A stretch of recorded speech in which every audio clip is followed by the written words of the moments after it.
Bismillahirrahmanirrahim. Assalamualaikum warahmatullahi wabarakatuh. Pada hari ini, hari Senin, tanggal 6 Mei tahun 2025, di Desa Sibalung, Kecamatan Kemeranjen, Kabupaten Banyumas, telah diadakan penyuluhan hukum oleh Kejaksaan Negeri Banyumas dan oleh Polresta Banyumas. Penyuluhan hukum ini dihadiri oleh peserta yang terdiri dari aparatur pemerintah Desa Sibalung, lembaga Desa Sibalung, dan masyarakat Desa Sibalung. Penyuluhan hukum yang pertama oleh Kejaksaan Negeri Banyumas, yang dalam hal ini tema penyuluhannya tentang peran kejaksaan dalam pencegahan tindakan pidana korupsi oleh Bapak Angkat Punta Pratama SH.MH, Kasubsi 2, Seksi Intelijen Kejaksaan Negeri Banyumas. Materi tersebut dapat kita rangkum sebagaimana berikut ini. Materi dimulai dengan pengertian tentang kejaksaan, bahwa Kejaksaan Republik Indonesia merupakan lembaga pemerintahan yang melaksanakan kekuasaan negara di bidang penuntutan serta kewenangan lain berdasarkan undang-undang. Tugas dan fungsi kejaksaan berdasarkan Undang-Undang Nomor 11 Tahun 2021 tentang perubahan atas Undang-Undang Nomor 16 Tahun 2004 tentang Kejaksaan Republik Indonesia ada 3. 1. Bidang pidana yang meliputi penyelidikan, penyidikan, penetapan hakim, dan putusan pengadilan, dan lain-lain. 2. Bidang perdata yang meliputi pendampingan hukum, pendapat hukum, dan audit hukum.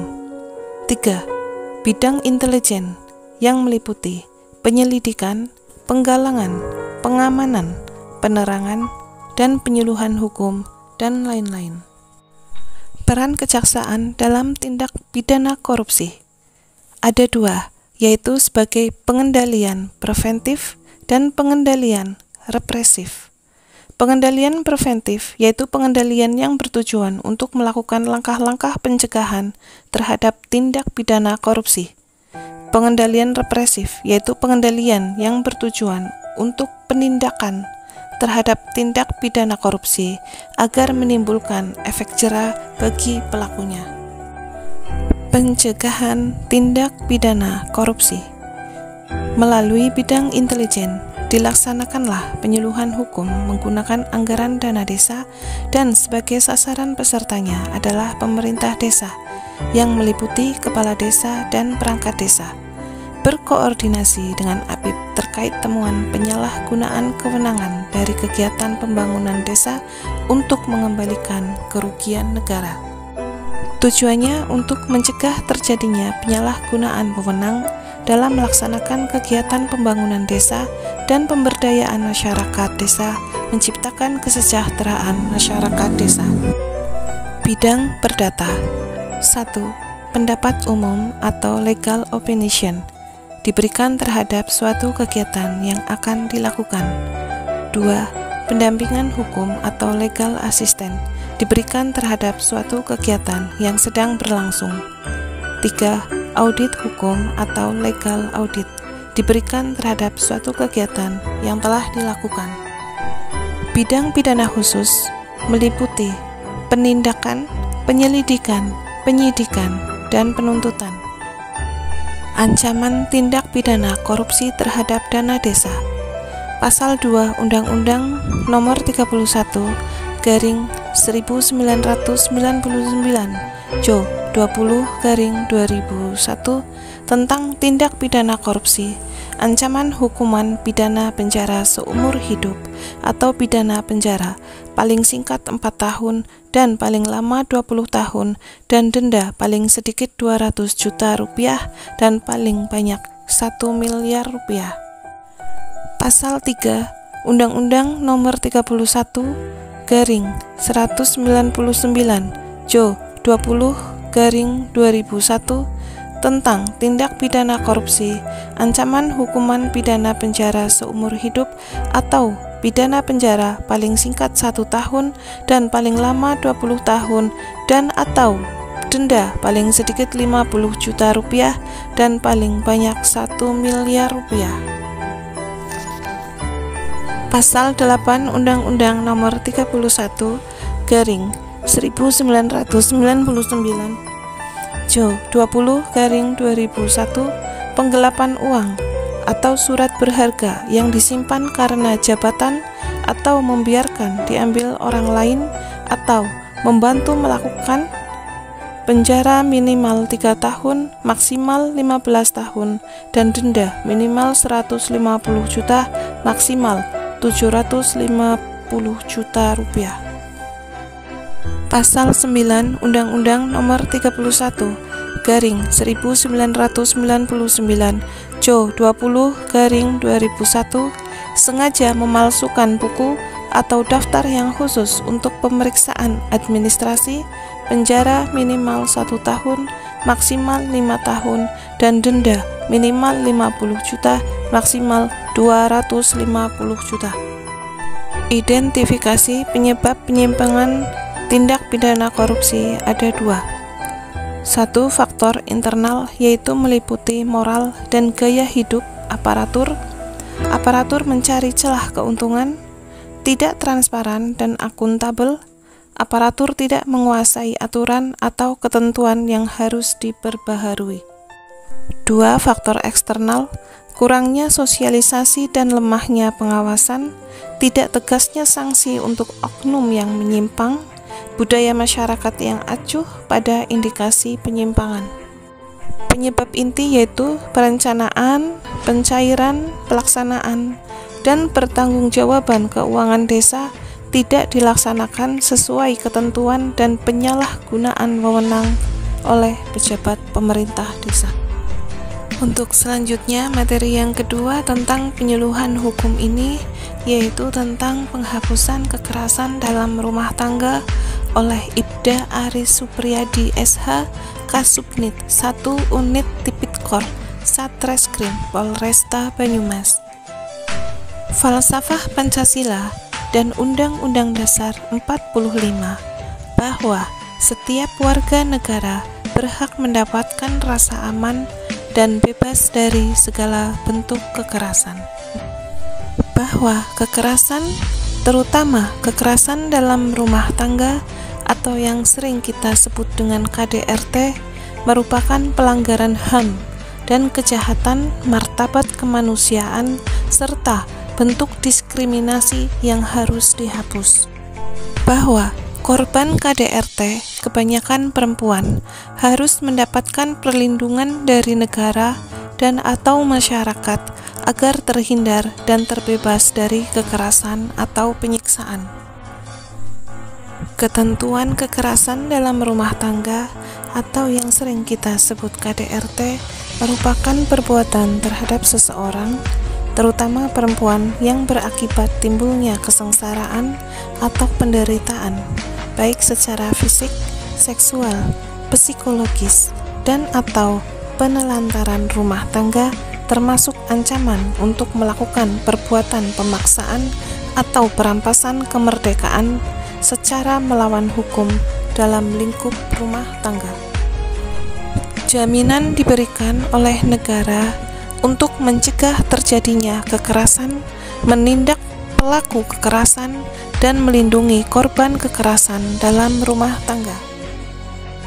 Perlindungan KDRT dengan melakukan upaya untuk memberikan rasa aman terhadap korban yang dilaksanakan oleh keluarga, advokat, lembaga sosial, Polri, kejaksaan, pengadilan, pihak lain, baik sementara maupun ketetapan pengadilan.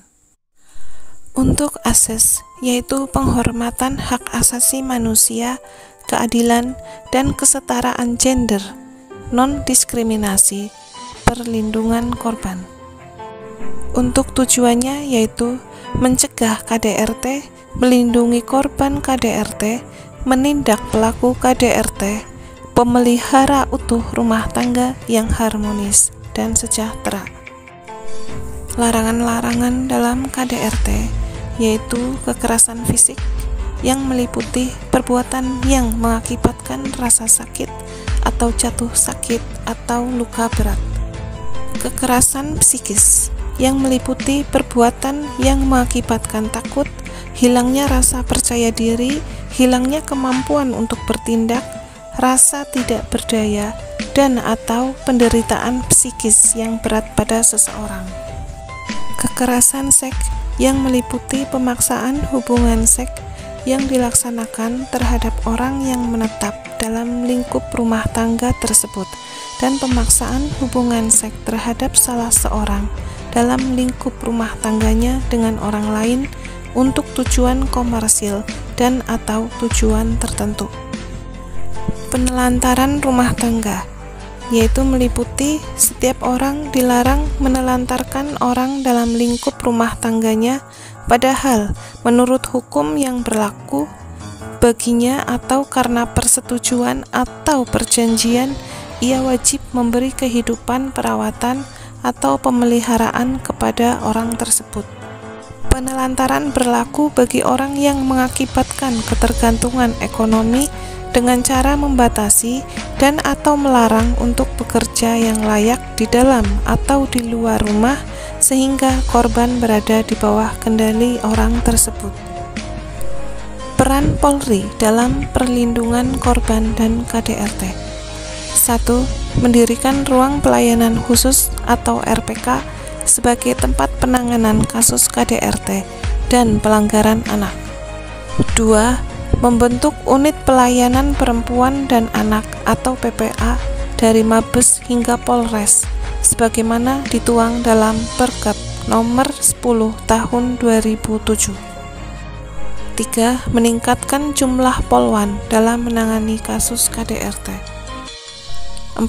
Meningkatkan kemampuan pelayanan perempuan dan anak atau PPA dalam penyidikan dan penanganan kasus KDRT melalui pendidikan kejuruan. 5. Menyusun buku saku pegangan untuk polisi dalam menangani kasus KDRT. Hak-hak korban KDRT.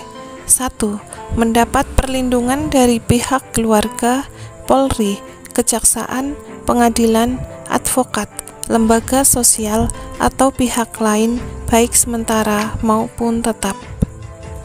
2. Pelayanan kesehatan sesuai dengan kebutuhan medis. 3. Penanganan secara khusus terkait dengan kerahasiaan korban. 4. Pendampingan oleh pekerja sosial dan bantuan hukum pada setiap tingkat proses pemeriksaan sesuai ketentuan perundang-undangan. 5. Pelayanan bimbingan rohani. Kekerasan fisik pasal 44, ancaman penjara paling lama 5 tahun atau denda paling banyak 15 juta rupiah. Kekerasan fisik yang mengakibatkan sakit, yaitu penjara paling lama 10 tahun atau denda paling banyak 30 juta rupiah. Kekerasan fisik yang menimbulkan kematian, yaitu penjara paling lama 15 tahun atau denda paling banyak 45 juta rupiah. Kekerasan fisik yang tidak menimbulkan penyakit, yaitu penjara paling lama 4 bulan atau denda paling banyak 5 juta rupiah. Untuk kekerasan psikis, ancamannya adalah penjara paling lama 3 tahun atau denda paling banyak 9 juta rupiah. Kekerasan psikis yang tidak menimbulkan penyakit, yaitu penjara paling lama 4 bulan atau denda paling banyak 3 juta rupiah. Kekerasan seks, penjara paling lama 12 tahun dan denda paling banyak 36 juta rupiah. Memaksakan hubungan seks, orang yang menetap, penjara paling singkat 4 tahun, maksimal 15 tahun atau denda paling sedikit 12 juta, maksimal 300 juta. Kekerasan yang menimbulkan korban luka tidak sembuh minimal 4 bulan berturut-turut atau 1 tahun tidak berturut-turut, ancaman penjara paling singkat 5 tahun, maksimal 20 tahun atau denda paling sedikit 25 juta maksimal 500 juta rupiah. Menelantarkan, ancamannya penjara paling lama 3 tahun atau denda paling banyak 15 juta rupiah.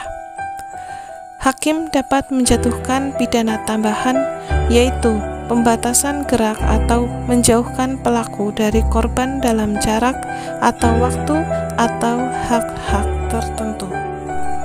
Demikian yang dapat kami sampaikan dalam rangkuman penyuluhan hukum pada kali ini. Mohon maaf atas segala kesalahan dan atas kekurangan. Billahi taufiq wal hidayah. Wassalamualaikum warahmatullahi wabarakatuh.